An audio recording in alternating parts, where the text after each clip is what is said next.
બોટાદ તાલુકાના હળદડ ગામે પ્રદર્શન કરી તેમજ અસામાજિક તત્વો દ્વારા પોલીસ પર પથ્થરમારો કરવામાં આવ્યો। આમ આદમી પાર્ટીના નેતા રાજુભાઈ કરપડા મંજૂરી વગર હળદડ ગામે જાહેરમાં સભા કરવામાં આવી। બોટાદ પોલીસના કાફલા સહિત ગેરકાયદેસર મંડળી રચનાર અને અસામાજિક તત્વો દ્વારા પથ્થરમારો કર્યો। પથ્થર મારવાની ઘટનામાં 3 પોલીસ કર્મચારી ઈજાગ્રસ્ત થયાની માહિતી મળેલ છે, તેમજ પોલીસના વાહનોમાં પણ નુકસાન થયેલ છે। પથ્થરમારે ઘટનાને લઈ બોટાદ પોલીસ દ્વારા પોતાના બચાવ માટે ટીયર ગેસના સેલ છોડવામાં આવ્યા। બોટાદ પોલીસ દ્વારા હાલ મળતી માહિતી મુજબ પ્રદર્શનકારીની અટકાયત કરવાની કામગીરી હાથ ધરેલ છે। હળદડ ગામમાં ચુસ્ત પોલીસ બંદોબસ્ત વચ્ચે પરિસ્થિતિ કાબૂમાં લેવા આવી।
बिहारी लोगो आवे कैसे बिहारी लोगो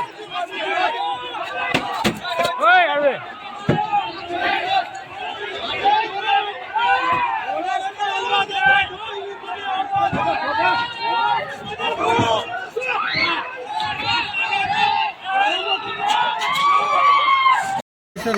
घटना शो आज तो जड़र गाम में आज बूम जगत किशोर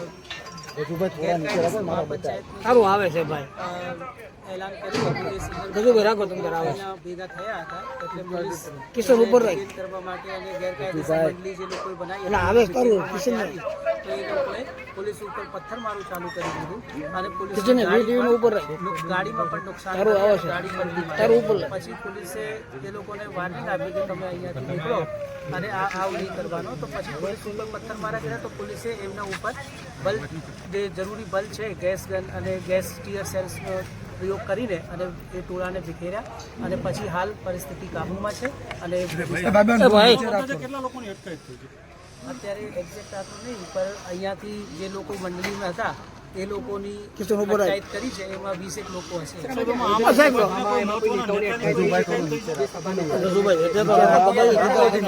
આવશે પછી આપણે કોઈ પોલીસ કેટલાને ઈજા થઈ છે એમાં લગભગ 3 પોલીસ કર્મીઓની ઈજા થઈ છે અને એમને ગંભીર માથામાં ઈજા થઈ છે। તો એમાં ગુના દાખલ કરવામાં આવશે। એ જે એ લોકો જે પોલીસ ઉપર જે આવી રીતે હમલા કરવામાં આવ્યું છે અને જેનાથી મોત નીકળી શકે એવા પથ્થરો એની તૈયારી કરવામાં આવી છે, તો એમાં આપણે ગુના દાખલ કરીશું અને બધા આરોપીઓને સર લોકલ આઈબી તરફથી કોઈ ઇનપુટ હતા કે સભા થઈ રહી છે